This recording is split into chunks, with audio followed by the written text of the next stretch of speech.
arms and body covered in blood. This is Joshua Stimpson just moments after he killed Molly McLaren in the Chatham dockside car park last summer. The footage captured on a police officer's body cam is the latest evidence shown at Maidstone Crown Court today. The evidence shown gives insight into Stimpson's movements in the build-up and aftermath of the attack on the 29th of June. June 29th, 17, a Wednesday morning. A 23-year-old woman walks out of Pure Gym and heads toward her car. She went there that morning with a specific purpose: to film exercise demonstrations for her university course, a straightforward academic task on an ordinary Wednesday.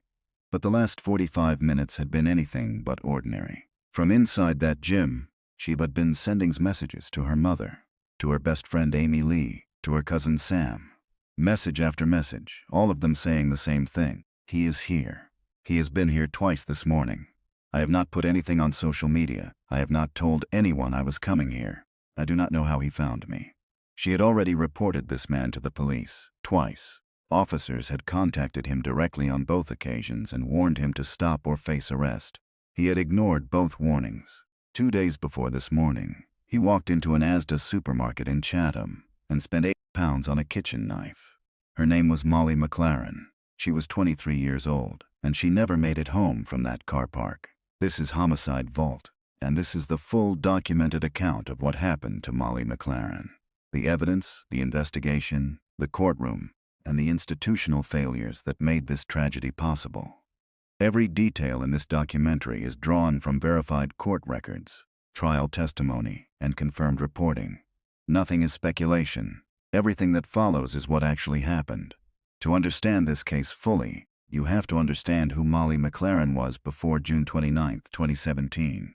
She was born on the 26th of May 1994 and grew up in Cobham, a village near Gravesend in Kent, England. By the time she was 23, she was a second-year student at the University of Kent's Medway campus, studying sport and health education. Her university had assessed her academic performance and predicted she would graduate with a first-class honors degree. She was not just attending, she was excelling. Her goal was clear, and she was already working toward it. She wanted to become a personal trainer. In the weeks before her death, she had enrolled in a personal training certification course. She was not waiting for her future to arrive. She was constructing it. Outside of her studies, Molly was building a presence on Instagram and Snapchat. She posted fitness content, workouts, nutrition, progress. But what made her platform different was that she also talked openly about her mental health. Molly had dealt with anxiety and bulimia, and she chose not to keep that private. She spoke about it publicly because she believed that other people going through the same thing deserved to know they were not facing it alone. That decision to be open, to turn personal struggle into something that could reach someone else, that was a defining part of who she was. The people who knew her spoke about her in terms that were remarkably consistent. Her best friend Amy Lee gave evidence at Maidstone Crown Court during the trial that followed Molly's death. She told the court that there was nobody who ever met Molly who did not like her, that she was the energy of every room she walked into. Amy had known Molly long enough to say that with complete confidence, and every other account from people in Molly's life confirmed it. Her cousin Sam described her simply as the happiest person he had ever met. These are not the polished tributes of people searching for the right words after a loss. They are consistent, specific descriptions from people who spent real time with her across different parts of her life. Her mother, Joanne McLaren, was her closest confidant. The relationship between them was the kind that most people recognize immediately. A mother and daughter who were genuinely close, not just by obligation. They had a ritual, a specific set of words they exchanged every time they said goodbye to each other. Joanne would say, "Love you, Molly." Molly would say, "I love you more." Joanne would finish it, "Love you mostest." They said it every single time they parted. It was not something they skipped. On the morning of June 29, 2017, before Molly left the house for the gym, they said it one more time. Her father, Doug McLaren, worked offshore on drilling rigs. The nature of that work meant he was often hundreds of miles from home for extended periods. At the time of Molly's death, he was working approximately 100 miles off the coast of Senegal. He found out what had happened to his daughter by phone. Despite the physical distance that his work demanded, his bond with Molly had remained genuinely close. After her death, he would become one of the most measured and direct voices, publicly calling the institutions involved to account for what they failed to do. Her brother, Tom McLaren, was part of the family that rallied around each other in the years that followed. Molly McLaren was the kind of person who dealt with difficulty by trying to make something useful out of it. She had sought help for her own mental health when she needed it.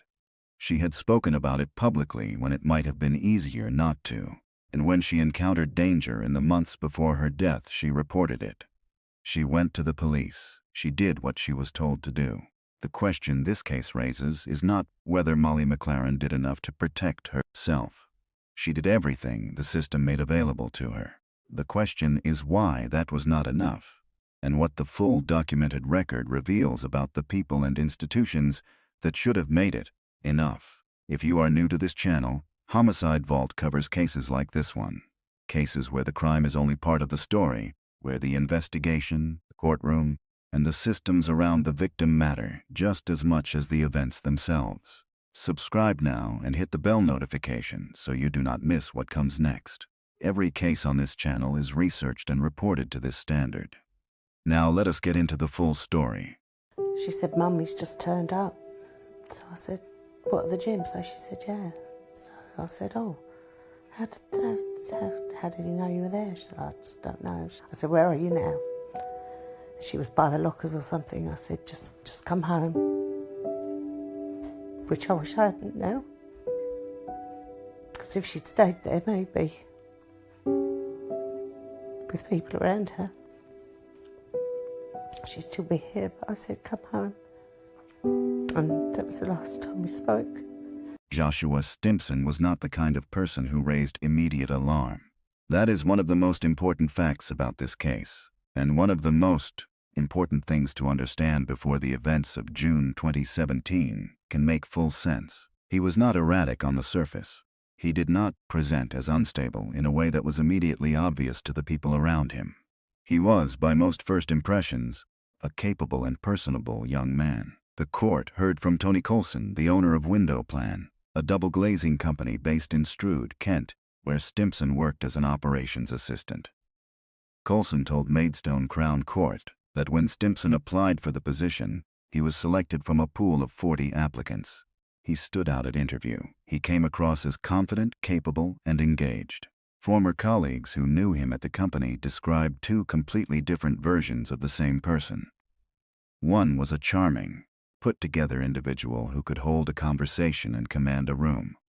The other was a withdrawn, irrational loner who on difficult days could not engage in basic conversation with the people around him. These were not two separate phases of his life. They existed simultaneously, and the people closest to him learned over time which version would show up on any given day. Stimpson was born and raised in Stoke-on-Trent before relocating to Woodham, near Rochester in Kent. When he joined Tinder in 2016, his profile described him as working in sales. He was not working in sales. He was an operations assistant at a double glazing company. That was the first documented deception, a small one, the kind that is easy to dismiss on its own.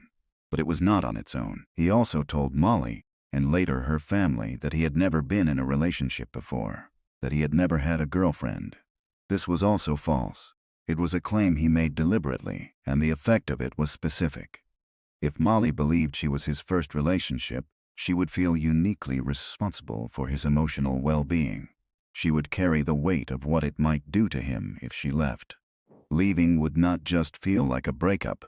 It would feel like causing serious harm to someone who had trusted her with something he had never given anyone else.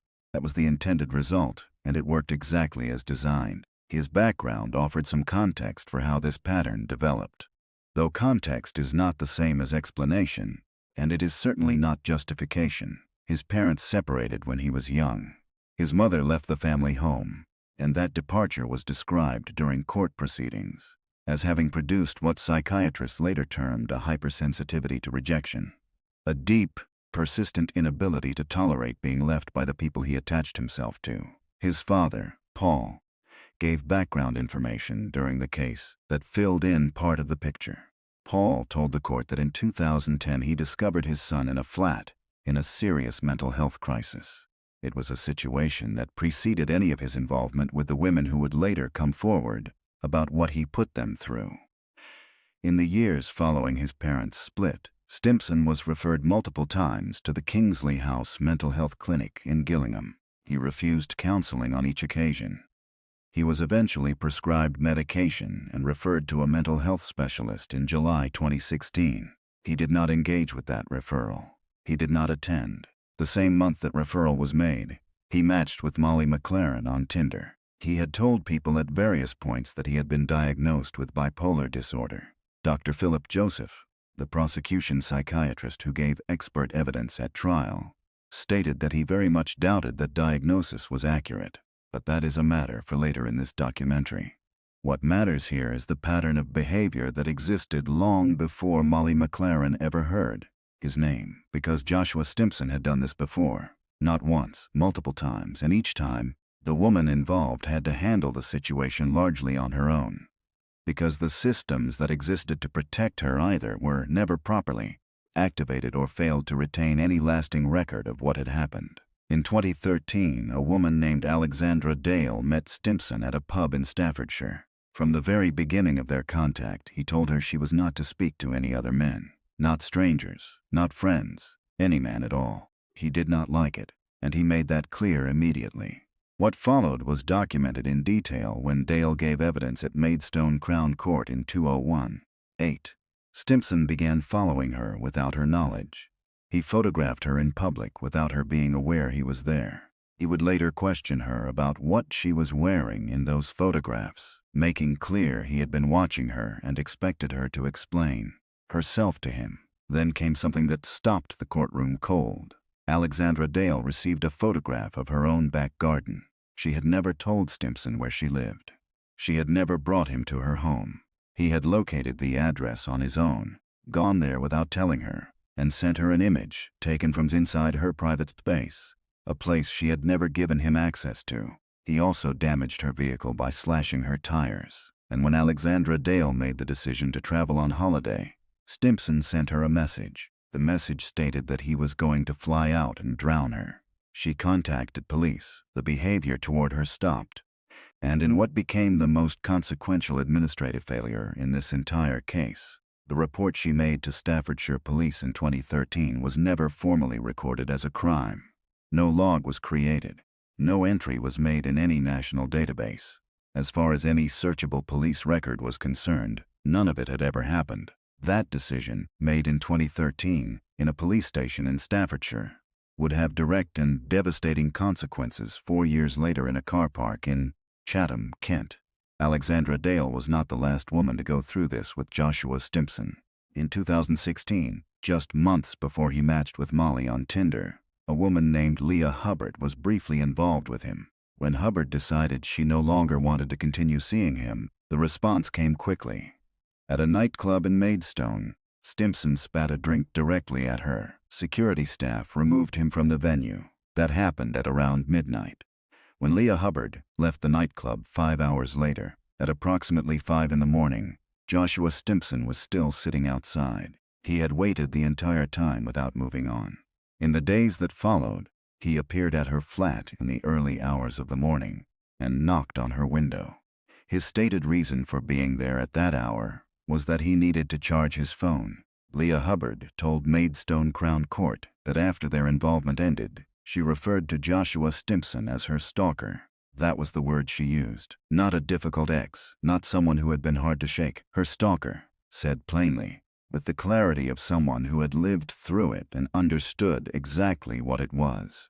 Again, no formal record was created that would attach to his name in any future police search. By the time Joshua Stimpson matched with Molly McLaren in the summer of 2016, he had a history behind him that stretched back at least 3 years and reached across multiple counties, multiple women, multiple incidents. Each of those women had, at some point, pushed back hard enough that his behavior toward her stopped.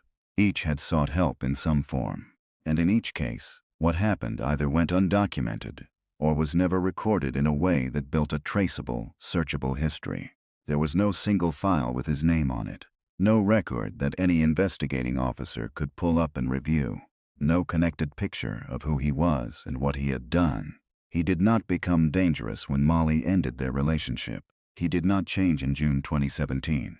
The behavior that led to that car park on June 29th had a history, a verified, sequential history that authorities never had access to because it had never been properly recorded or shared across the forces that should have held it. That is the foundation of this case. That is who Joshua Stimpson was before Molly McLaren ever agreed to meet him.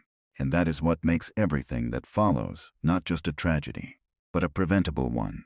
Molly was quite open about her eating disorder, and she found a lot of comfort in sharing her story. She really wanted to use her message to help other people. In July 2016, Molly McLaren and a group of her friends decided to download Tinder. By the accounts of those close to her, it was not a serious pursuit. It was something they did together, more of a social activity than a genuine search for a relationship. Molly was 22 years old. She was focused on her studies. She had a full life around her, and a dating app was something to try, not something to depend on. That is when Joshua Stimpson's profile appeared. They lived approximately 9 miles apart. They matched, and for the next 4 months, they spoke exclusively through the app. They did not meet in person. They did not speak on the phone. They built whatever it was they were building entirely through a screen, message by message, over the course of the summer and into the autumn of 2016. Before their first in-person meeting, Molly told her mother Joanne that she was nervous. That is a detail worth noting, not because it is unusual, but because it is human. She had been talking to this person for months, and she still felt the nerves that come with finally closing the gap between a digital conversation and a real one. The meeting went well. By the accounts of everyone around her, the early weeks of the relationship were genuinely good. Stimpson told Molly at some point during that period, "I am scared how much I like you." December 2016 brought him home to meet her family for the first time. Her mother Joanne found him easy to talk to, relaxed and personable. Her father Doug sat with him, shared a beer, had a normal conversation. There was no tension in the room. Nothing that caused anyone to pull Molly aside afterward with a concern. But Doug did notice one thing. It was quiet, the kind of observation that does not feel significant in the moment. Stimpson always came to their house. Molly never went to his. He never suggested it. He never offered to take her there or introduce her to his family. In the weeks and months they had been talking and then seeing each other, not a single person in Molly's circle had ever met anyone from his side. At the time, Doug filed it away as a minor thing. Perhaps he was private. Perhaps his living situation was complicated. Perhaps it simply had not come up yet. Later, when the full picture of who Joshua Stimpson was became clear, that observation would look like something else entirely. The first months of 2017 brought a shift. It did not arrive loudly. It did not announce itself as anything definitive on a single day. It built gradually, the way these situations tend to, through a series of decisions and behaviors that each seemed individually manageable, but together formed a pattern that Molly began to feel closing around her. By February 2017, Molly was in the middle of her dissertation. She had deadlines, academic pressure, and a schedule that required focus and consistency. Stimpson began showing up at her home without being invited. He would arrive, walk into her room, sit down, and say very little while she tried to work. He was simply there, present in a way that had not been asked for, and was not particularly welcome given everything she had to get through. Then he sent her a message complaining that it was unfair that he was wasting his weekends this way. Those are the facts as they were documented and later presented at trial. He had made the decision to show up uninvited. He had placed himself in her space without being asked. And then he sent her a message framing the situation as something she had done to him, as though she had invited him there and then failed to make the time worthwhile. It was a version of events with no basis in what had actually happened, and it was the beginning of a dynamic that would repeat itself in different forms throughout the months ahead. Shortly after, he quit his job. His stated reason to Molly was that he wanted to spend more time with her. Molly's reaction, as she described it to the people around her, was not warmth, it was concern. She told her friends she felt suffocated. The word she used was specific. and it came up more than once in accounts from people she confided in during this period. She was not touched by the gesture. She was unsettled by it. She tried to create distance. She pulled back, reduced contact, made clear she needed space to focus on her studies and her own life. Stimpson's response was to flood her phone with messages. And within those messages, he did something that would later be identified at trial as a deliberate and calculated tactic. He began using her mental health against her. Molly had trusted him with the fact that she struggled with anxiety and bulimia. She had been open about it because openness was part of who she was. Stimpson took that information and directed it back at her, framing her desire for space, her discomfort, and her entirely reasonable need for distance as evidence that she was too emotionally unwell to read the situation clearly. The problem, according to him, was not his behavior. The problem was her state of mind. She attempted to end the relationship during this period. He pleaded with her to stay, shifted blame onto her for the difficulties between them, and applied enough sustained emotional pressure that she eventually agreed to remain in the relationship. She took him back. Around the same time, Molly visited her GP and was prescribed medication to help manage her anxiety and depression.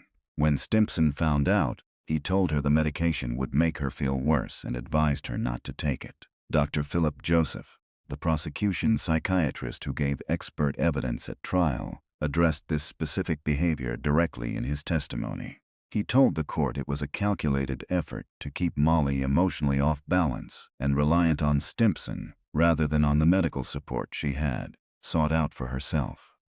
If she stabilized through proper treatment, she would be clearer in her thinking and harder to influence. If she remained in a state of anxiety and self-doubt, she was easier to keep in place. That is what the evidence showed was happening. Not a troubled man struggling to communicate, a deliberate, ongoing effort to control. By May 2017, the relationship had reached a point where the people around Molly were beginning to see things they could not fully account for. On the 20th of May, there was a large family gathering. Stimpson attended, while Molly moved through the event in the way that everyone who knew her described as natural. To her, talking, connecting, fully present in the room. Stimpson spent most of the evening separate from it. He stayed in the corners. He did not engage with the people around him. He watched. Molly's cousin Claire was at this gathering and met Stimpson for the first time. Her assessment of him was straightforward. He seemed unable to relax, visibly uncomfortable in a social environment that he was not in a position to manage or direct. He was fine when he could control the setting. In a room full of Molly's family, where she was entirely at ease and he had no particular role or authority, he struggled to function normally. At some point during that gathering, Stimpson was seen recording Molly on his phone without her being aware of it. When this detail came out at trial, the court heard that the purpose of those recordings was not sentimental. He was collecting material, building something he could potentially use against her at a later point. He was not capturing a moment, he was constructing a file. After the gathering, Molly sent a text message to Joanne. It read, "Can you come to the room? Josh is kicking off." That message was part of the documented evidence about the state of the relationship in the weeks before the breakup. June 20th, 2017. Molly spent the day with her best friend Amy Lee at Broadstairs Beach. By this point, the relationship had already ended 3 days earlier. That conversation happened on June 17th. But what Molly said to Amy Lee at Broadstairs that day is worth recording in full because it captured, in her own words, what the preceding months had felt like from the inside. She told Amy she had felt suffocated throughout the relationship. She said she had no time to herself, no me time, as she put it. She told Amy that Stimpson always wanted to be there, on every night out, every time she sat down to study, in every space she tried to occupy. He inserted himself into her life to the point where she could not find room to simply be herself without him being present. Amy Lee later read this account directly to Maidstone Crown Court during the trial. It was not hearsay or interpretation. It was Molly's own words delivered to her closest friend 3 days after she had finally ended things, sitting on a beach in Kent on what should have been a day of relief. June 17th, 2017. Molly McLaren ended the relationship with Joshua Stimpson face-to-face. Philip Bennett's QC, the lead prosecutor at trial, told the court her reasoning was direct. She was no longer attracted to him. The relationship had become something she no longer wanted to be in. He had grown increasingly demanding, increasingly childish. She made the decision, and she communicated it clearly. After the conversation was over, Molly sent messages to her friends. She told them it was done, and the word she used to describe how she felt in the aftermath was relief. After months of feeling watched, pressured, blamed, and managed, after months of having her own mental health used as a tool against her, she said she felt relief. That relief lasted only a matter of hours, because within hours of Molly ending the relationship, Joshua Stimpson began his response. And what followed was not grief, and it was not silence, and it was not a man coming to terms with the end of something. What followed was a 12-day sequence of escalating, deliberate, and documented behavior, and it would end in that car park in Chatham on the morning of June 29th. June 17th, 2017. The relationship was over. Molly had said what she needed to say, face to face, and she had walked away feeling something she had not felt in months. Relief. That relief did not last. Within hours of that conversation, Joshua Stimpson was on Facebook. What he did on that platform over the days that followed was not the behavior of someone processing a breakup. It was targeted, it was public, and it was deliberate. He began posting about Molly. He tagged her mother, Molly McLaren, directly in posts that contained false allegations about Molly, claiming she had been using cocaine. He stated publicly that there was more to come. He then took private text message exchanges from their relationship and posted those as well. Conversations Molly had shared with him in confidence, now made visible to anyone who could see his profile. He was not venting. He was applying pressure through public exposure. He was taking the most private parts of their relationship and using them as tools to damage her reputation and her sense of security. And he wanted Joanne to see it. Tagging her mother directly was not accidental. It was designed to ensure the humiliation reached as close to Molly's home as possible.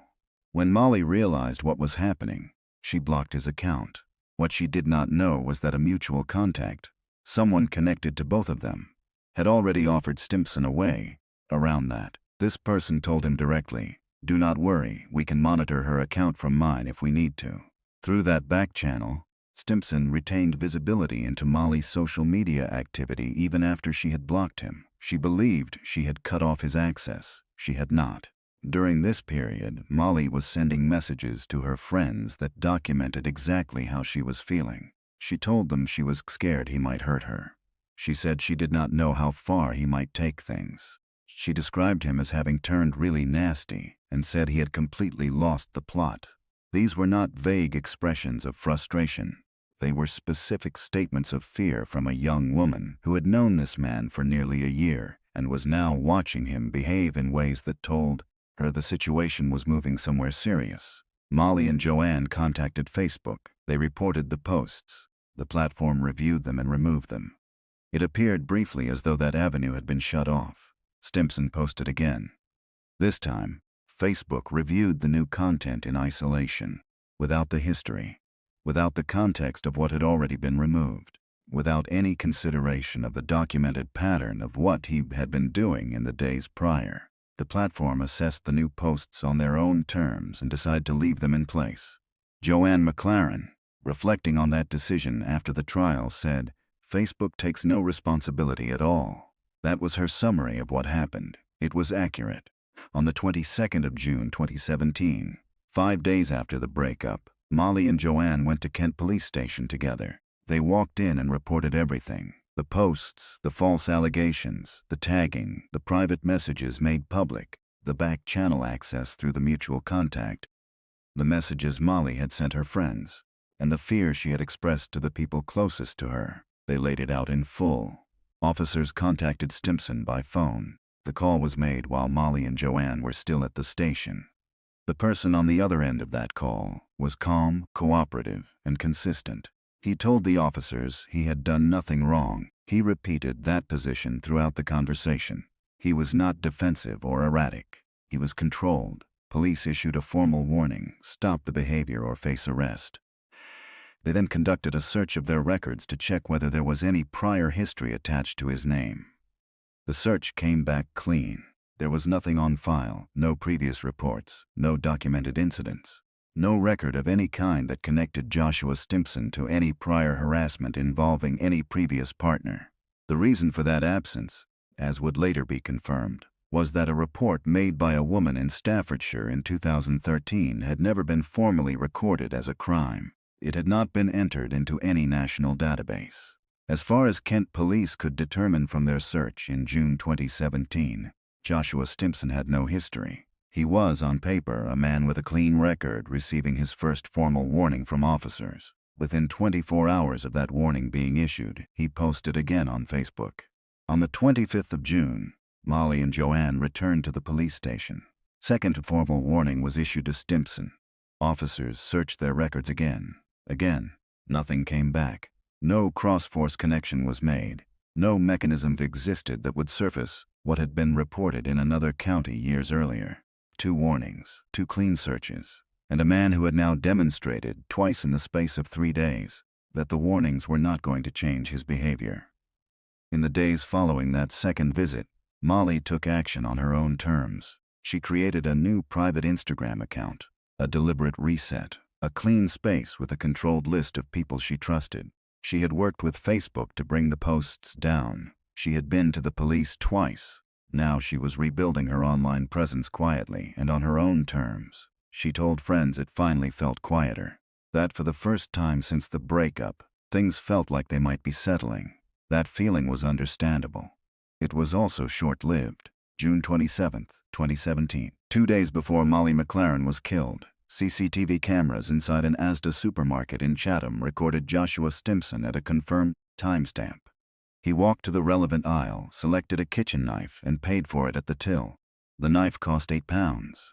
30 minutes later, CCTV cameras inside a nearby Homebase store recorded him again. He selected a pickaxe, purchased it, and left. He placed both items in his car and drove home. What investigators would later establish is that a knife previously issued to Stimpson for work purposes at window plan had gone missing from his toolbox in the days before June 27th. That knife was recovered at the scene following the events of June 29th, found on the passenger seat of his car. When officers accounted for everything recovered from his vehicle on June 29th, the total came to 5 items. The kitchen knife from Asda, 2 Stanley knives, the pickaxe from Homebase, and the work knife taken from his own toolbox. The CCTV footage from Asda and Homebase was pulled by Kent police investigators after the events of June 29th. And became central to the prosecution's case at trial. What it proved was not complicated. 2 days before Molly McLaren was killed, Joshua Stimpson walked into a shop, selected a weapon, paid £8 for it, and brought it home. Whatever position the defense would later take about his state of mind and his capacity for decision-making, the footage from June 27th was already the answer to that argument before the argument was ever made. June 28, 2017, the day before. That morning, Tony Coulson, the owner of Window Plan, the double glazing company in Strood where Stimpson worked, received a phone call from him. Stimpson told Coulson he was not doing well. He asked whether he could reduce his hours and move to part-time. Coulson agreed. During the call, Stimpson mentioned that he was under the care of a mental health team and that his parents were aware of what he was going through. Coulson told him to take the following day, June 29th, off entirely. He said things would get better. He told Stimpson to come back on June 30th, and they would figure out the next steps from there. Stimpson ended the call. The previous day, he had purchased a kitchen knife and a pickaxe. The call he had just made to his employer, in which he presented himself as a man in emotional difficulty who needed support and understanding, had secured him the day off he needed. He would not be expected at work on the 29th. No one would be looking for him. That evening, Molly McLaren went out with friends to the Ship and Trades pub in Chatham. It was a genuine celebration. She had enrolled in her personal training certification course, something she had been working toward for some time, and a close friend had received a promotion at work. She posted on Instagram that she was there. Stimpson had arranged a first date that evening with a woman he had matched with on Tinder. When Molly's Instagram post went up, he contacted his date and changed the venue of their meeting to the Ship and Trades pub, the same evening. Molly was at the bar when he arrived. She came back to the table and found him sitting in the same room, on a date with another woman, looking directly at her with a steady expression. She did not hesitate. She took out her phone, photographed him sitting there, and sent the image to a friend.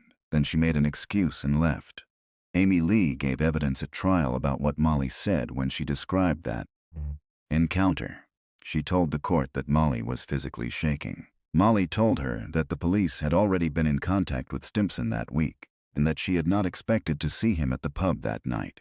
She told Amy, without any uncertainty, that she had made the right decision to end the relationship. What Molly did not know that night, and what investigators would establish only after June 29th, was exactly how Stimpson had known she would be at that pub. When she had blocked his primary Snapchat account, her location settings had remained active on the platform. Through a secondary account, or through the mutual contact who had already offered him a way into her profile, her location on Snapchat map had remained visible to him. He had seen where she was going, and he had redirected himself accordingly. She had blocked him. She had believed that meant he could no longer see her movements. The reality was that the block had not closed every window. Molly went home that night. She did not sleep well. The following morning she got up, got ready, and drove to Pure Gym in Chatham. She was going there to film exercise demonstrations for her university course. It was a Wednesday. It was meant to be a productive morning with a clear purpose. She had no way of knowing that Stimpson had already been to that gym once that morning, before she arrived. She had no way of knowing he would return, and she had no way of knowing that the 12 days that had begun with a Facebook post on the evening of June 17th were now in their final hours. Stay with this documentary. What happened at that gym and in that car park on the morning of June 29th, what the investigation uncovered in the hours and days that followed, and what came out across weeks of evidence at Maidstone Crown Court is the full picture that most coverage of this case has never completely told. Subscribe to Homicide Vault and turn on notifications so you do not miss what comes next. Every case on this channel is covered to this standard.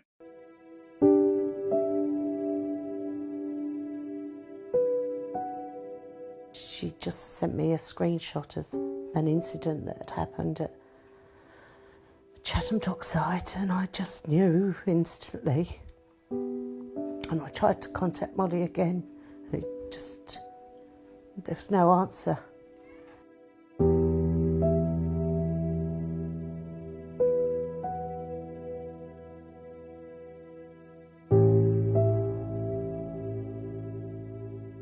And they wouldn't say anything in the shop. They said they needed to bring me home. And they got me into the police car, and I just kicked off in the police car because I just knew. And then we got in, and before we even sat down, I said, "You just got to tell me." And they just said, "Yes, it's Molly." I said, "She's dead, isn't she?" They said, "Yes." Wednesday, June 29th, 2017. Molly McLaren woke up that morning with a plan. She was going to Pure Gym at the Dockside area of Maritime Way in Chatham to film exercise demonstrations for her university course. It was academic work with a clear purpose. She said goodbye to her mother Joanne the way they always did, the same words, the same routine, and then she left. What happened over the next 4 hours was documented by roadside cameras, gym security systems, mobile phone records, and the testimony of witnesses who were present at the scene. Every timestamp that follows is confirmed from evidence presented at Maidstone Crown Court. This is not reconstruction. This is the documented record of that morning. At 9:57 in the morning, roadside cameras captured Molly's car heading toward the Dockside area of Chatham in the direction of Pure Gym. At 10:06, she arrived. A staff member observed her entering the building. She went upstairs and began setting up for the filming she had planned that morning. At 10:10, the same roadside camera network that had recorded Molly's route captured a second vehicle on the same road. It was Joshua Stimpson's car. He was 13 minutes behind her. At 10:14, Stimpson arrived at the car park, entered the gym, and went upstairs to the same section where Molly was working. At that point in the building, it was just the two of them in that part of the floor. But here is what the court heard. A detail that most coverage of this case has never fully reported. This was not Stimpson's first visit to Pure Gym that morning. He had already been there once before Molly arrived. He had gone, left, and returned after she got there, positioning himself in the same section of the building where she was working. His second arrival at that gym on the morning of June 29th was not coincidence. It was not a chance encounter. He had already been there, left, and come back after she arrived. At 10:59 in the morning, Molly was in a WhatsApp exchange with her best friend Amy Lee. The content of that exchange was confirmed in court by Detective Constable Richard Dory, who led the phone record analysis for the investigation. Molly told Amy that Stimpson had turned up at the gym twice that morning. Amy responded with a direct question. "Did you Snapchat that you were there?" Molly's reply came immediately. "No, literally haven't put up anything." Then she added, "Last night, now today, starting to look dodgy." That exchange is significant for one specific reason. In the days before June 29th, one explanation for how Stimpson was tracking Molly's movements was that she had unknowingly posted her location publicly. Her message to Amy Lee that morning closed that possibility. She had posted nothing. She had not told anyone publicly where she was going. He had found her anyway. And he had found her twice at the same location on the same morning. Between 10:14 and 11 that morning, Molly sent over 120 messages to Amy Lee, to her cousin Sam, to her mother Joanne. DC Richard Dory confirmed in court that she was on her phone from the moment she became aware Stimpson was inside the building until the moment she reached her car in the car park. The content of those messages was consistent throughout.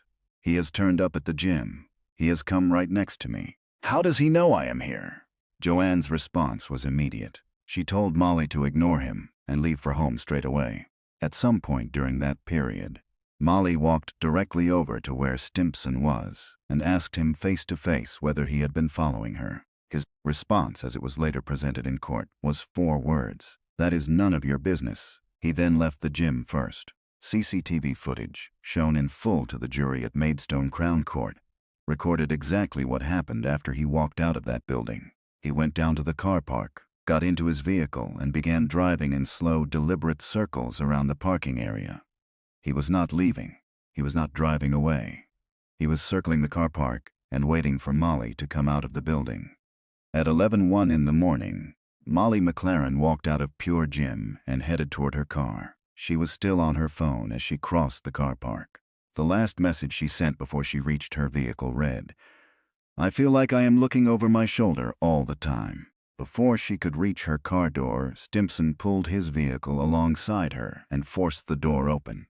What followed was witnessed by a man named Benjamin Morton. Morton had driven to the Dockside complex that morning to drop his wife at the cinema. Nearby, he heard a disturbance from across the car park. He moved toward it. As he got closer, he understood this was not an argument. He could see a man who appeared to have something in his hand. He could see the woman inside the vehicle was trying to protect herself. Morton did not stop moving. He ran toward the car and began doing everything he could to interrupt what was happening. He shouted. He struck the window. He hit the bonnet of the car. He moved around to the driver's side and tried to use the car door to bring the situation to a stop. He got hold of Stimpson's leg and tried to pull him away from the vehicle. Stimpson's leg slipped from his grip. Throughout all of this, Molly was pressing her car horn. She held it down continuously. The sound carried across the car park. Other people in the surrounding area heard it. It was not an accident. It was a deliberate effort to draw as much attention to what was happening as she possibly could in those moments. Morton, from his position at the driver's side of the car, could see that the situation inside the vehicle was beyond what he could stop with his hands alone. He made a decision. He went back to his own car, drove it around the scene, and physically blocked Molly's vehicle so that when police arrived, Stimpson would have no route out of that car park. Benjamin Morton's account of what he witnessed that morning was given directly to Maidstone Crown Court. In his own words to the jury, he described what he saw when he reached the car as something he could not have prepared himself for. He said the man appeared to have something in his hand, and that the woman was trying to defend herself against what was happening. He described attempting to pull Stimpson away and not being able to maintain his hold. His testimony placed the full sequence of events as from the moment the car door was forced open to the moment he blocked the vehicle with his own. on the permanent record of the trial. At 11:10 in the morning, PC Helen Cole arrived at the scene. Stimpson was in the car park. He was covered in blood. He was pacing. He had already walked to a nearby fountain and washed his hands before officers reached him. He did not attempt to run. He did not resist. PC Cole approached him and spoke directly. She told him, "I am arresting you on suspicion of murder." He said nothing in response. He made no reply at all. PC Cole noted during her observations at the scene that there was a handprint visible on the left side of his face. The injuries to his hands were still bleeding. Cloths were placed on his wounds at the scene to manage the bleeding. Attending officers described him as staring directly ahead, giving the appearance of someone in a state of shock. Molly McLaren was assessed by emergency services at the scene. She was pronounced dead. She was 23 years old. Joshua Stimpson was transported first to Darrant Valley Hospital, where he received medical attention for the injuries to his hands. Following that treatment, he was transferred to North Kent Police Station. In the hours that followed the arrest, officers worked the scene and began the process of cataloging the evidence recovered. The kitchen knife used in the attack on Molly was recovered from the scene. It was the same knife that CCTV had recorded Stimpson purchasing at an Asda supermarket in Chatham on June 27th, 2 days earlier, for £8. The link between that purchase and the weapon at the scene was confirmed during the investigation. From Stimpson's vehicle, officers recovered 2 Stanley knives. They also recovered the pickaxe that store CCTV had captured him buying at a home-based location in Chatham, approximately 30 minutes after the Asda purchase on June 27th. Also found in his vehicle on the passenger seat was a knife that had previously been issued to him for work purposes at Window Plan. That knife had been reported missing from his work toolbox in the days before June 27th. 5 items recovered: 1 car, 1 car park, 1 crime scene. The CCTV from the gym confirmed he had been there twice that morning. The phone records confirmed 120 messages sent by Molly in under an hour, documenting her fear in real time. The roadside cameras confirmed his vehicle on the same route as hers, 13 minutes behind. The store footage from June 27th confirmed a man selecting and purchasing a weapon 2 days before the morning of June 29th. Each piece of evidence connected to the next. Together they formed a documented sequence that investigators would spend the weeks ahead building into a case that was about to go before a jury at Maidstone Crown Court, where every detail of those 12 days and that final morning would be laid out in full. This was the moment police arrived at the Dockside Outlet Shopping Centre car park, just moments after Joshua Stimpson stabbed his ex-girlfriend to death in her car last June. The footage captured on police cameras shows him covered in blood when officers arrived and arrested him. The attack happened on the 29th of June, and the 23-year-old University of Kent student Molly McLaren was pronounced dead at the scene after being stabbed dozens of times. In the hours after Joshua Stimpson was taken into custody on the morning of June 29, 2017, the work of building the full picture of what had happened and how fell to the investigators assigned to the case. What they found, layer by layer, was not a crime that had appeared without warning. It was a crime with a documented trail behind it. Every piece of evidence they recovered pointed in the same direction, and each one connected to the next with a precision that left very little open to interpretation. Kent police forensic teams began their reconstruction of the morning by working backwards through the available CCTV network. They pulled footage from the roadside cameras that had recorded Molly's car at 9:57 a.m. heading toward Pure Gym and Stimpson's vehicle on the same route 13 minutes behind her at 10:10 a.m. They pulled the gym's internal security footage, which captured both individuals entering the building at separate times and documented Stimpson's movements through the facility from the moment he arrived.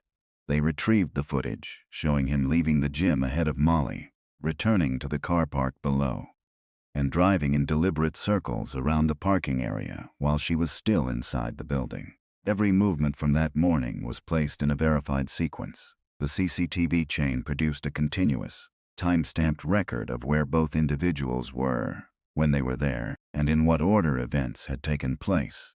There were no gaps in that record that could be used to suggest uncertainty about the sequence of events. At the same time, Detective Constable Richard Dorey was working through the phone data.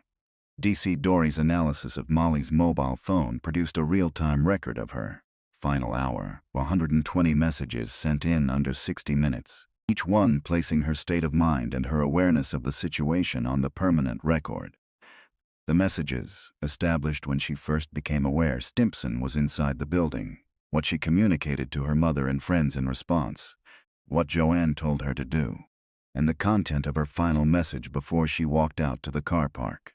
The line she sent last, "I feel like I am looking over my shoulder all the time," was among the final things Molly McLaren communicated to anyone. The WhatsApp exchange between Molly and Amy Lee at 10:15 that morning was central to DC Dorey's analysis for a specific reason.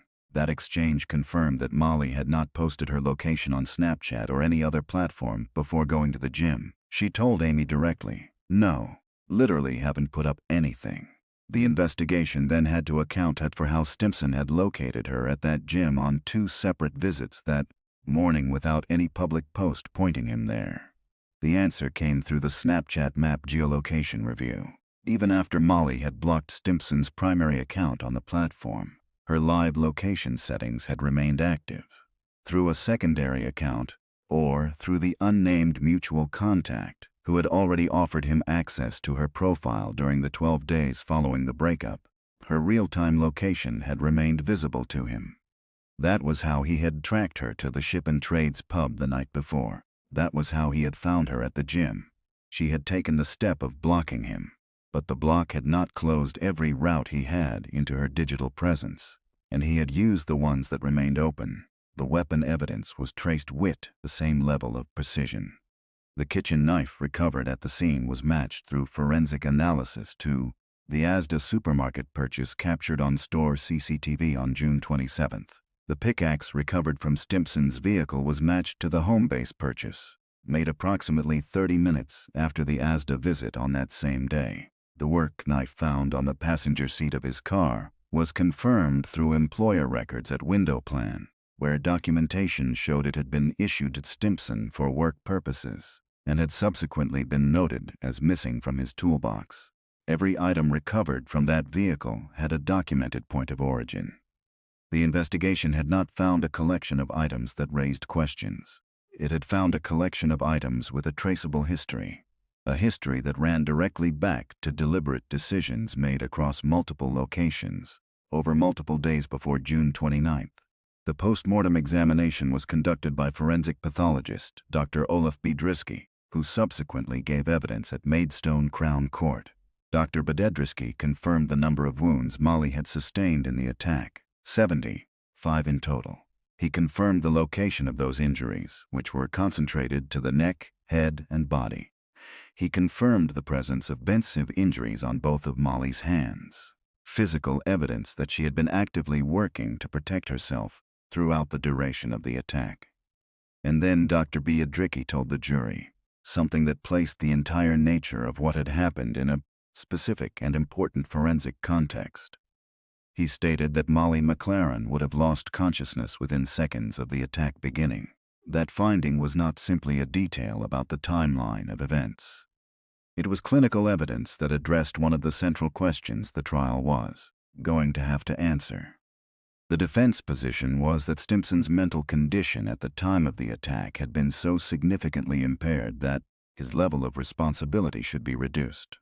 Dr. Bededrisky's findings spoke to that position in forensic terms. 75 injuries, concentrated in pattern, consistent with sustained and directed force, did not align with the profile of a brief and uncontrolled episode. The pathology produced a picture that the evidence did not support as anything other than a deliberate and sustained act. Following his medical treatment at Darrant Valley Hospital for the hand injuries he had sustained, Stimpson was transferred to North Kent Police Station on the evening of June 29th. That same evening, community psychiatric nurse Jackie Ribbons was brought in to conduct a formal mental health assessment. She met with Stimpson in his custody cell. Ribbons asked him directly whether he had experienced any thoughts of causing harm to Molly prior to the day of the attack. His response, "Maybe yesterday," but I didn't act on them. That statement was documented in full and later formed part of the prosecution's case at trial. But there was a second exchange from that assessment that received considerably less attention in subsequent coverage of the case, despite appearing in court testimony in its entirety. Ribbons asked Stimpson whether he had been experiencing difficulties with his thoughts in the period leading up to what had happened. He said, "I must have, or I wouldn't have done this." Consider what that statement represents. On the evening of June 29, 2017, within hours of the events in that car park, Stimpson told the mental health professional assessing him that what he had done that morning was connected to a thought process he could recognize and account for. He did not describe confusion. He did not describe an absence of awareness or a blank period he could not account for. He made a statement that directly linked his mental state to the act and framed it in a way that acknowledged the connection between the two. Ribbons completed her assessment. She found no clinical evidence of psychosis, no acute mood disorder, no indicators of mania, no signs of severe depression at the time she was with him. Stimpson described to her that something in his mind had been directing him toward the act and characterized it as a thought rather than an external voice. He stated clearly that he had not heard voices. He confirmed he had not consumed alcohol or taken any substances before the events of that morning. He mentioned that he had recently stepped back from work because he had been struggling emotionally since the end of the relationship. Every element of that assessment, what he said, what Ribbons observed, and what she did not find, was placed on the record. It would become a significant piece of evidence when the trial began. As the investigation extended beyond the immediate evidence at the scene, Detective Sergeant Ali Wharton led the team responsible for conducting a full background review on Joshua Stimpson. What that review confirmed was something the investigation had not been able to see in June 2017, when Molly first walked into Kent Police Station, because it had never been made visible. The report submitted to Staffordshire Police in 2013 by Alexandra Dale had never been formally recorded as a crime. It had not been entered into any national law enforcement database. In any practical and searchable sense, it did not exist as a record.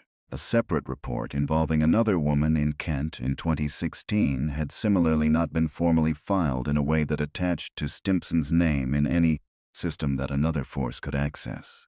When Kent Police conducted their records check after Molly's report on June 22nd, they had run a proper search. The process had been followed correctly. The problem was not the search. The problem was the data those databases contained, and what was missing from them.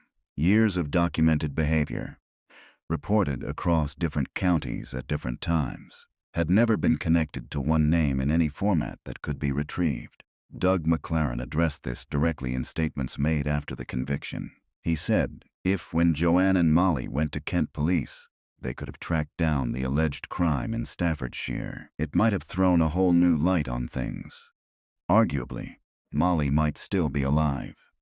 Kent Police referred itself to the Independent Office for Police Conduct following the conviction.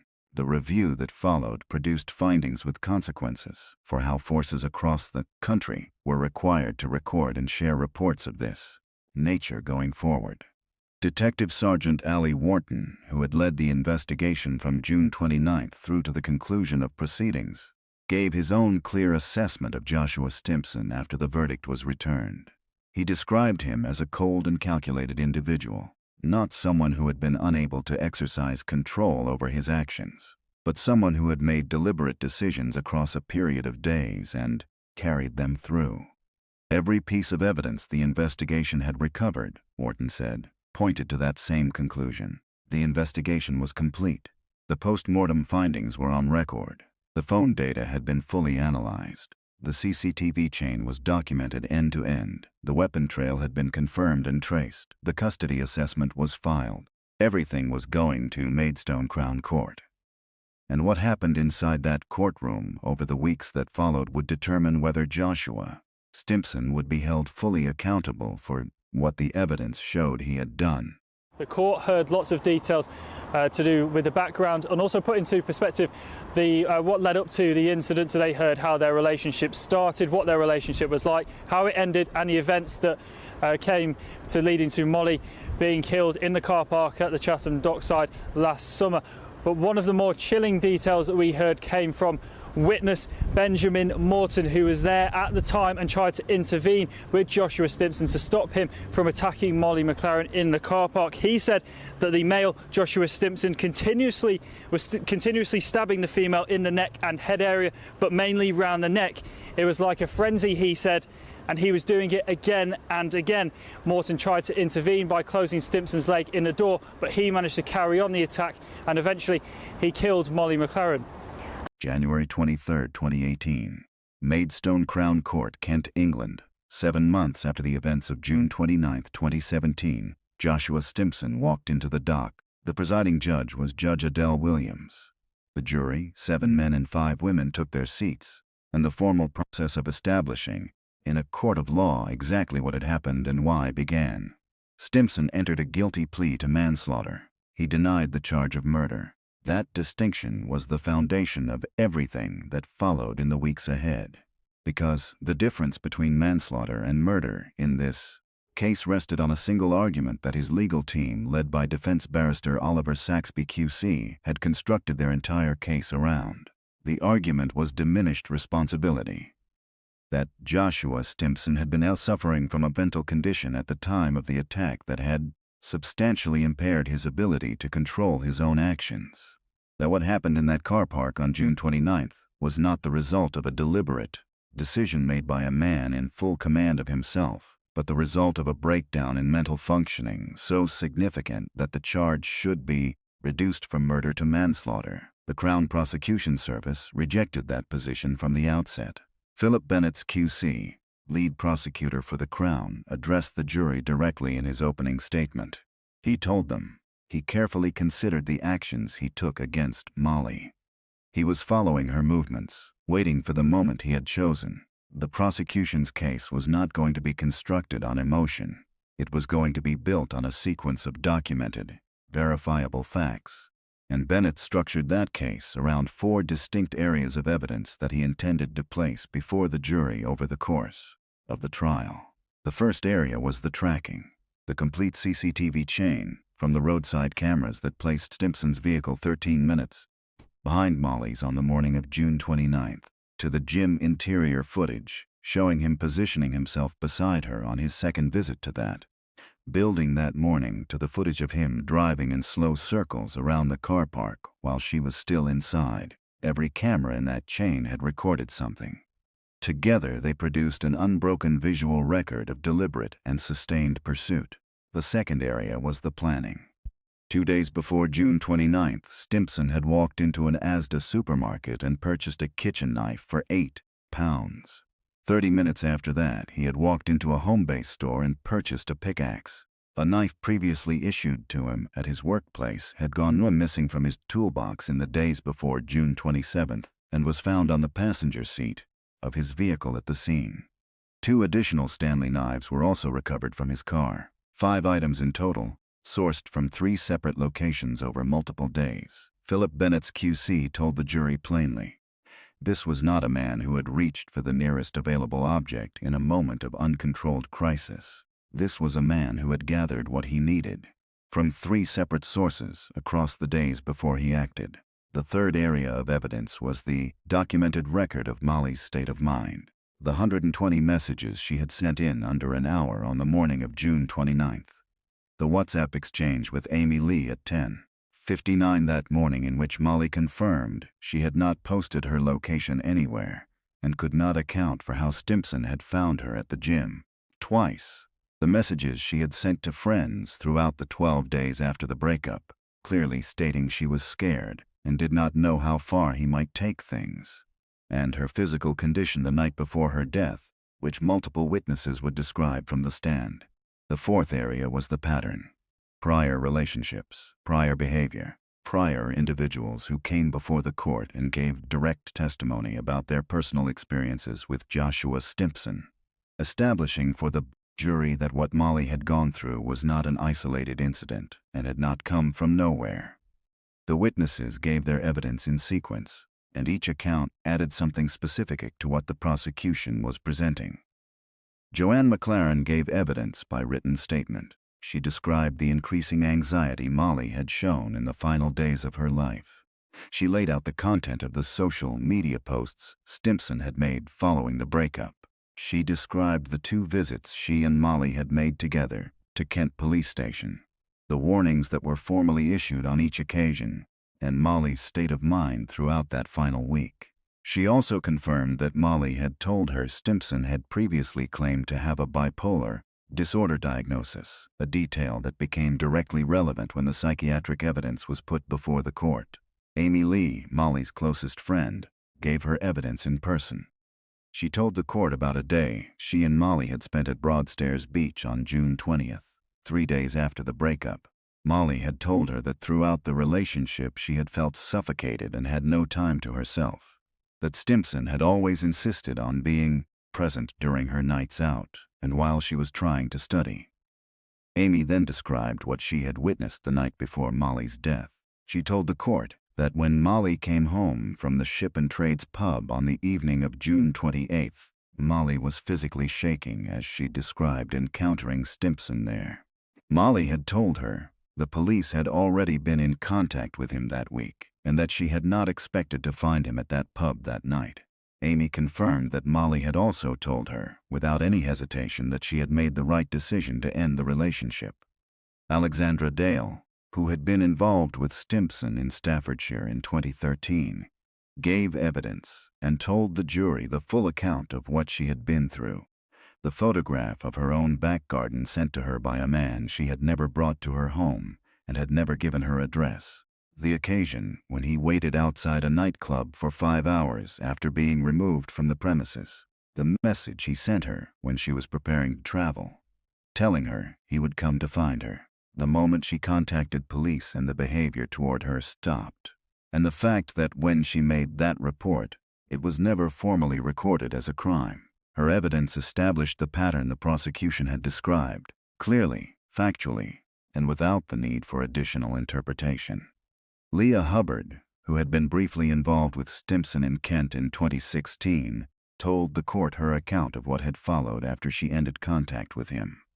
The incident at a nightclub in Maidstone, the 5 hours he remained outside the venue after being asked to leave, the unannounced appearance at her flat in the early hours of the morning. She told the court that after all of it, the word she had used to describe him to other people was stalker. That was the term she applied to him, not a former partner who had found the end of things difficult. Her stalker, Tony Coulson, the owner of Window Plan where Stimpson had been employed, gave evidence that placed the day before June 29th in a specific and important context for the jury. He told the court that on the morning of June 28th he had received a phone call from Stimpson. Stimpson told him he was not in a good place and asked whether he could move to part-time hours. Coulson agreed to the request. During that call, Stimpson told his employer he was under the care of a mental health team and that his family were aware of what he was going through. Coulson told him to take the following day, June 29th, off entirely and to come back on June 30th. He told Stimpson that things would get better. Coulson later told the court that he became aware of an incident in Chatham the following day while he was out. The significance of his testimony to the jury was precise. On the evening of June 28th, Stimpson had already acquired the items he brought to that car park. He had already made his plans, and yet he had contacted his employer, presented himself as a man in emotional difficulty who needed support, and secured the following day free from any professional expectation. He had arranged to be completely available and unaccounted for on June 29th. Benjamin Morton, the witness who had been present in the dockside car park on the morning of June 29th, gave his account of what he had seen and what he had done. He described noticing a disturbance and moving toward it. He described reaching the vehicle and quickly understanding that what was happening was not a verbal disagreement.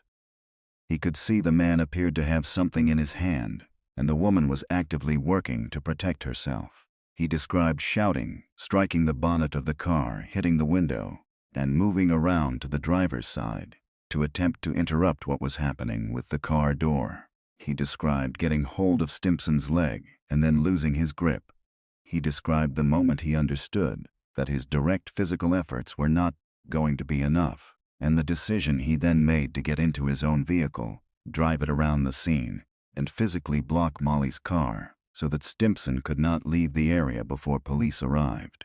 Morton's words to the court about what he witnessed were direct and unambiguous. He said, "It was like a frenzy. He was doing it again and again. She was trying to defend herself." Dr. Olaf Biedrzycki, the forensic pathologist, presented the post-mortem findings. He confirmed the total number of injuries Molly had sustained, 75 in number, concentrated to the neck, head, and body. He confirmed the presence of defensive injuries on both of Molly's hands, which established that she had been actively working to protect herself throughout the duration of the attack. And he told the jury that Molly McLaren would have lost consciousness within seconds of the attack beginning. That evidence carried specific weight in the context of the defense's diminished responsibility argument. The number of injuries, their concentration, and their consistency with sustained and directed force applied over a period of time did not support the clinical picture of a brief, uncontrolled, and unaware episode. The pathological findings told a different story. Jackie Ribbons, the community psychiatric nurse who had assessed Stimpson in his custody cell on the evening of June 29th, presented her findings. She told the court about the two key exchanges from that assessment. When she asked Stimpson whether he had experienced thoughts of causing harm to Molly before the day of the attack, he replied, "Maybe yesterday, but I didn't act on them." When she then asked whether he had been having difficulties with his thoughts in the lead-up to what had happened, he said, "I must have, or I wouldn't have done this." Ribbons reported to the court that she had found no clinical evidence of psychosis, no acute mood disorder, no signs of mania, and no indicators of severe depression at the time of her assessment. He had described to her that something in his thoughts had been directing him toward the act, and characterized it as a thought rather than an external voice. He confirmed he had not heard voices. He confirmed he had not consumed alcohol or any other substances before the events of that morning. The psychiatric evidence was where the trial reached its most contested ground, and where the two sides of the case met in direct opposition. The defense called Dr. Shahid Majid, a psychiatrist from the Trevor Gibbons unit at Maidstone Hospital, where Stimpson had been assessed while on remand. Dr. Majid told the court he had diagnosed Stimpson with emotionally unstable personality disorder. He connected the condition to the departure of Stimpson's mother during his teenage years and the lasting psychological impact that had produced. In particular, what he described as a deep-seated and persistent fear of abandonment and rejection. Dr. Majid argued that this diagnosis represented an abnormality of mental functioning that had substantially impaired Stimpson's capacity to control his behavior at the time of the attack. He told the court that a person carrying that diagnosis is likely to have meaningfully less capacity for self-regulation than someone without it. He did, however, acknowledge under questioning that Stimpson had not given him a complete account of the events of June 28th, the day before the attack. The prosecution called Dr. Philip Joseph. His evidence contradicted Dr. Majid at every significant point. Dr. Joseph told the court that in his professional assessment, Stimpson did not meet the clinical threshold for any formally recognized personality disorder. He identified narcissistic traits, but was clear that traits are not a diagnosable condition and do not constitute a legal basis for diminished responsibility. His central argument was methodical. He told the jury that a person who purchases a specific item at a shop 2 days before an event, tracks another individual to 2 separate locations on 2 consecutive days, makes a second visit to a location on the morning of the event, having already been there once, and then waits in a car park for that individual to emerge, is demonstrating a sequence of deliberate decisions. That documented sequence, Dr. Joseph argued, is by definition the opposite of impaired self-control. He further noted that at no point during his assessment of Stimpson had he observed any indication of remorse for the loss of Molly McLaren's life. Oliver Saxby QC then made an announcement to the court on behalf of the defense. Joshua Stimpson would not be giving evidence. He would not take the stand. He would not be subject to cross-examination. The jury heard that decision. They were aware of it as they went into their deliberations. February 6, 2018. The jury retired to consider their verdict. They were absent from the courtroom for less than 4 hours. When they returned, the foreperson delivered the decision on the single count of murder. Unanimous, guilty. The response from the public gallery was immediate. There were voices, there were tears from Joanne McLaren. There were tears from Molly's friends who had been present in that courtroom throughout the proceedings, sitting through every piece of evidence and every witness account. Joshua Stimpson stood in the dock. Judge Adele Williams addressed him directly. Her words were composed, measured, and are now part of the permanent record of this case. She told him this was a cruel, calculated, and cowardly act. This was an act of wickedness. You took away Molly's life quite deliberately. You were determined to punish her for ending the relationship with you. You were seeking revenge, she continued. You are a highly dangerous young man, and you will pose a very considerable risk to women for a very considerable period in the future. And then she said, you may never be released. Life sentence. Minimum term of 26 years. Joshua Stimpson will not be eligible for parole consideration until January 2044. He will be in his early 50s before a parole board reviews his case for the first time. Detective Sergeant Ali Wharton spoke after the sentencing concluded. He described Stimpson as a cold and calculated individual, not someone who lacked the mental capacity to control himself, but someone who had made deliberate choices across a documented series of days and followed those choices through to their end. He acknowledged the McLaren family for the composure and dignity they had maintained across weeks of proceedings that required them to sit through the full documented account of what had happened to Molly. The trial was over, less than 4 hours. That was all the time the jury needed after hearing the CCTV record, the phone data, the weapon trail, the witness accounts, and the full psychiatric evidence, to return a decision that was unanimous on the first count. If you want every case on this channel covered at this level, the complete investigation, the full courtroom record, every witness, every piece of evidence examined, subscribe to Homicide Vault and turn on your notifications. This is how every case here is reported.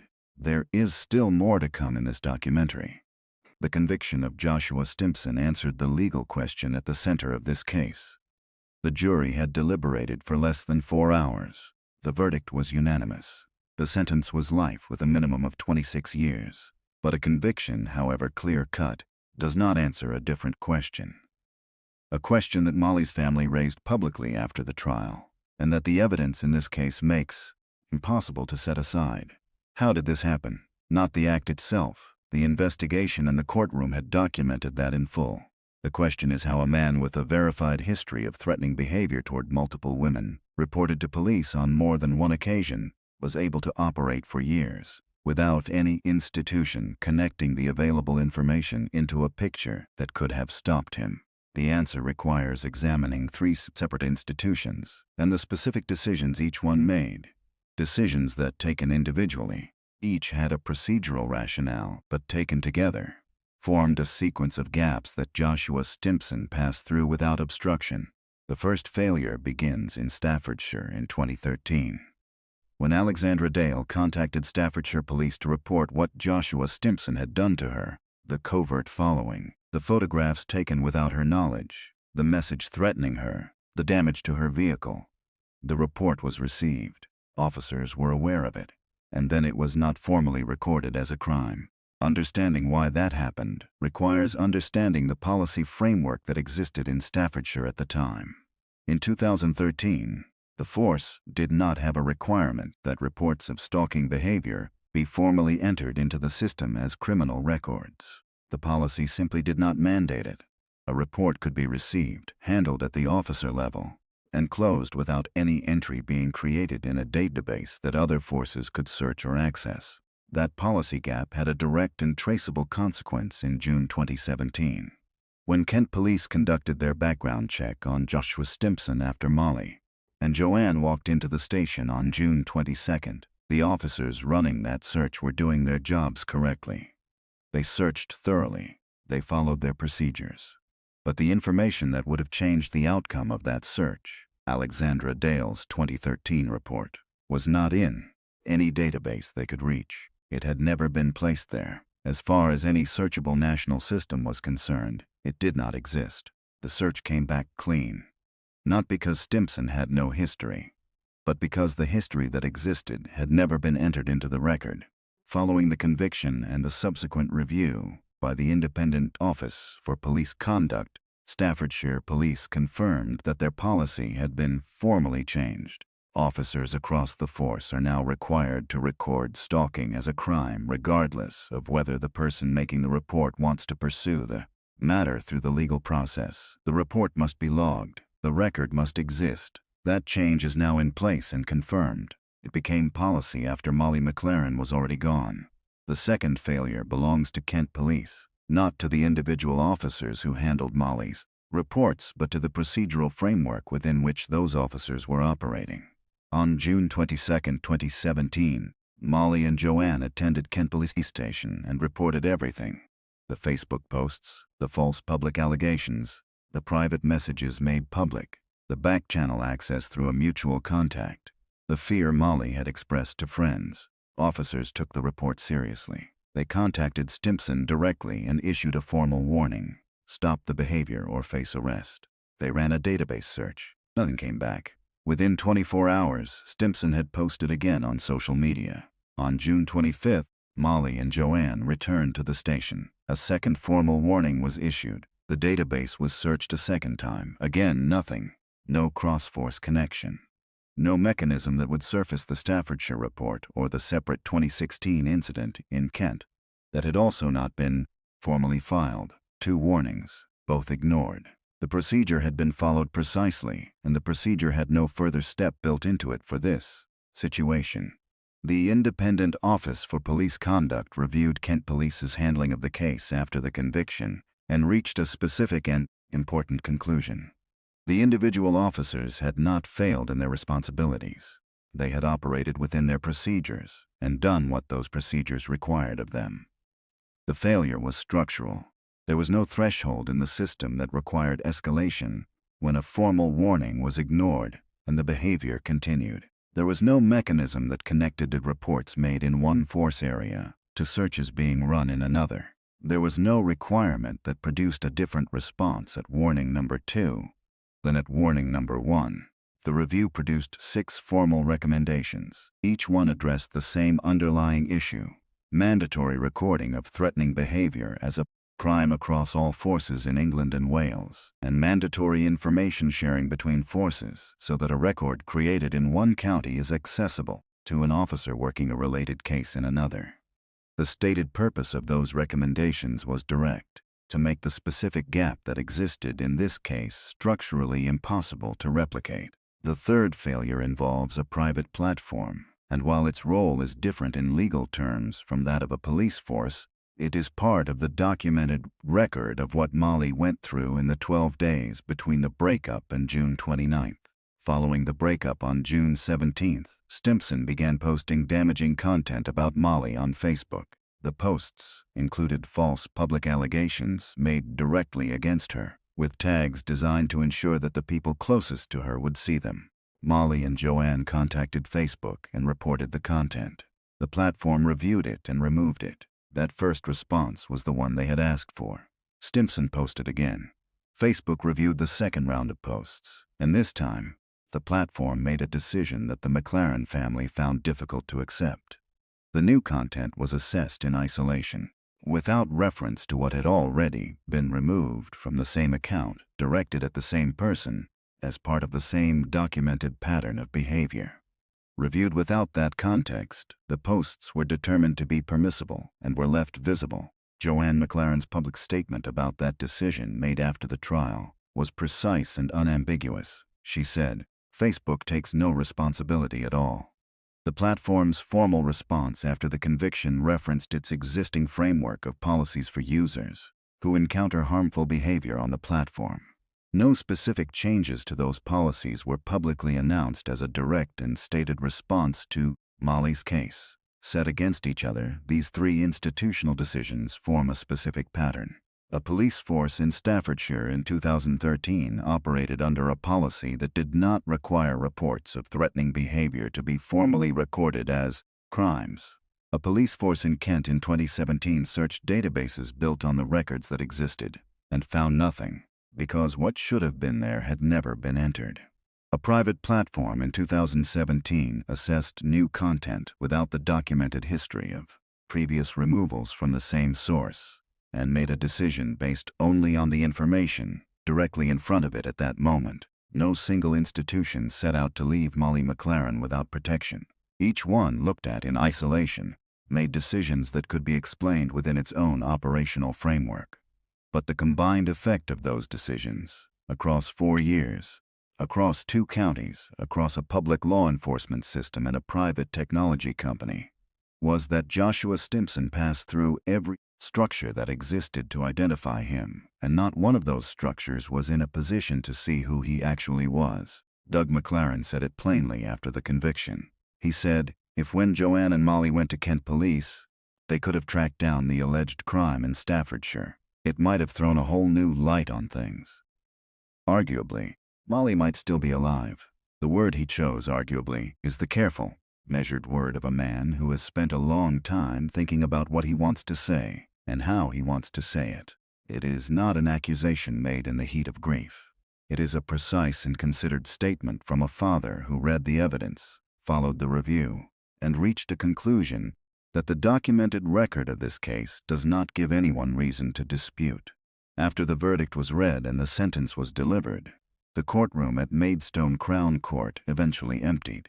The legal proceedings that had consumed months of preparation, weeks of testimony, and years of waiting for the McLaren family reached their formal conclusion. Joshua Stimpson was taken from the dock. The case was, in the eyes of the law, closed.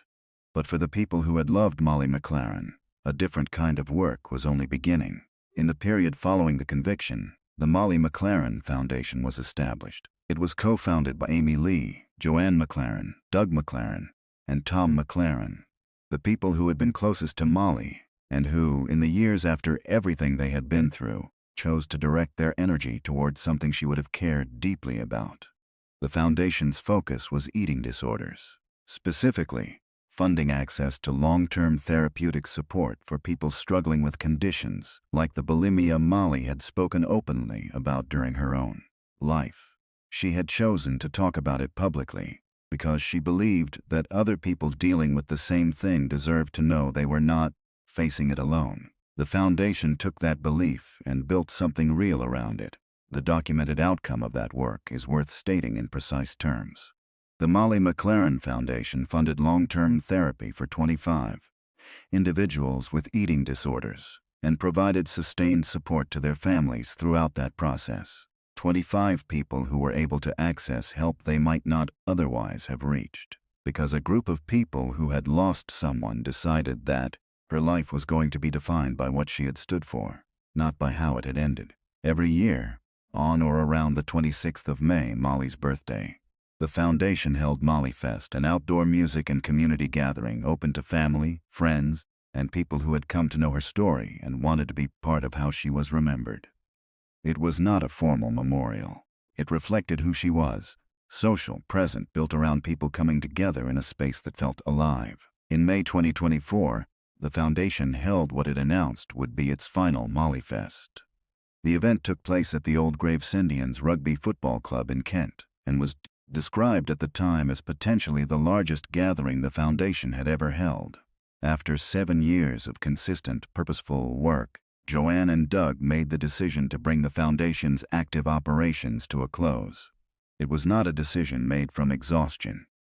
It was the decision of 2 people who had committed everything they had to something that mattered, and who had reached the point where it was right to let it rest. Joanne McLaren, in one of her final public reflections on the case and on everything that had followed from it, said, "I don't hold myself responsible. There is only one person responsible, but I wish I had known what I know now." Those words carry a specific kind of weight, not blame directed at herself, not accusations directed at others. A clear-eyed statement from a mother who had followed every process available to her, done everything that could reasonably be asked of any parent in that situation, and still could not protect her daughter, because the information that might have changed the outcome was not accessible to anyone who needed it at the time it was needed. The case reached new audiences in the years following the trial, and each time it did, the purpose was the same: to make sure that what had happened to Molly was not treated as a closed chapter. On February 5, 2019, Channel 5 broadcast the opening episode of a documentary series called Stalked, Murder in Slow Motion. The series was directed by Jessica Rajna and narrated by broadcaster Kim Marsh. The first episode focused specifically on Molly's case. Amy Lee appeared in the episode on behalf of the McLaren family, speaking about what she had witnessed and what she believed needed to change. The broadcast drew 866,000 viewers. The stated purpose of the series was direct: to apply public and political pressure for legislative change around digital stalking in the United Kingdom, and to keep cases like Molly's in the national conversation about what the law was still failing to address. Molly's case was later featured in the ITV2 series Social Media Murders, a series that examined the specific and documented role that online platforms had played in serious offenses, and which used this case as a central example of how digital tools, when placed in the hands of someone with harmful intentions, and when the safeguards around them are inadequate, can become instruments of tracking and control that existing law enforcement frameworks were not built to counter.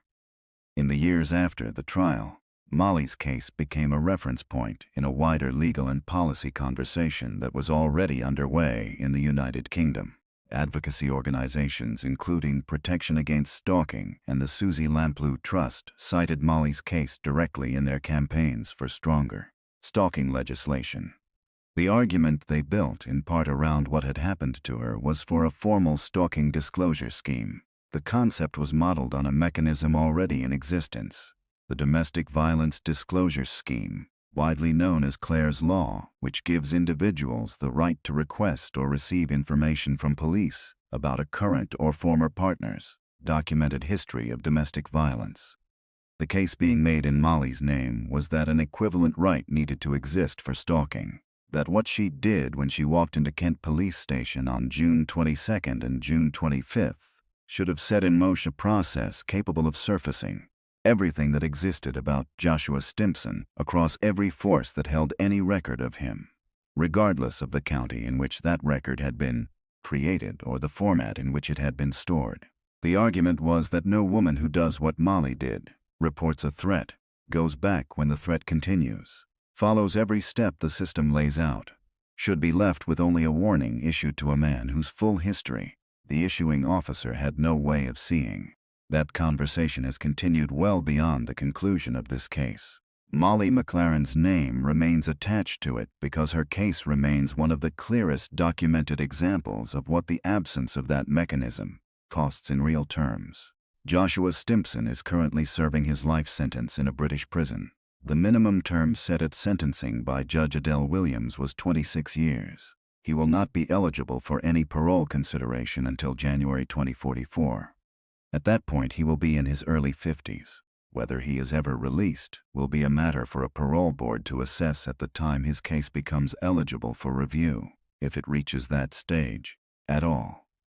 Judge Adele Williams' words at the sentencing hearing have remained on the permanent record of this case since the day she delivered them. She addressed Stimpson directly and told him, "You are a highly dangerous young man and you will pose a very considerable risk to women for a very considerable period in the future." And then she said, "You may never be released." That was not delivered as emphasis. It was a judicial assessment, a formal statement from the presiding judge about the nature of the person standing in front of her and the level of risk he represented. Molly McLaren was 23 years old. She was on course for a first-class honors degree. She had enrolled in her personal training certification, the career she had been actively constructing while she was still completing her studies. She used her platform to talk openly about her own struggles because she believed that kind of honesty could help other people feel less alone with theirs. She reported the man who was threatening her. She went to the police. She blocked his accounts. She created a new private profile to reset her digital presence. She told her friends she was scared, and she documented what was happening in real time through her messages. She did every single thing the available system told her to do. When the news reached her father, Doug McLaren was working approximately 100 miles off the coast of Senegal. He was offshore on a drilling rig, hundreds of miles from home, with no immediate route back. Joanne had to tell him by phone. The distance between that phone call, a father receiving that news from the middle of the ocean with nowhere to go, and the morning Molly left the house after saying the same 3 words she had always said to her mother, is the distance this case asks every institution involved to account for. The system had his name, it just did not have his history. Because it did not have his history, it could not identify what he was capable of. Because it could not identify what he was capable of, every warning it issued carried no real weight. Because those warnings carried no weight, Molly McLaren walked out of a gym on a Wednesday morning in June 2017 and never came home. That is the complete and documented account of this case. Every fact presented in this documentary is drawn from verified court records, confirmed trial testimony, and established reporting. Nothing here has been reconstructed or presented as speculation. This is what happened. This is what the evidence showed. And this is why it matters that it is told fully, accurately, and without shortcuts. If this is the level of coverage you come to this channel for, full investigations, complete trial records, institutional failures examined clearly, and every case reported the way it deserves to be. Subscribe to Homicide Vault right now and turn on your notifications. The cases that the evidence demands be told properly are the only ones we cover here. We will see you in the next one.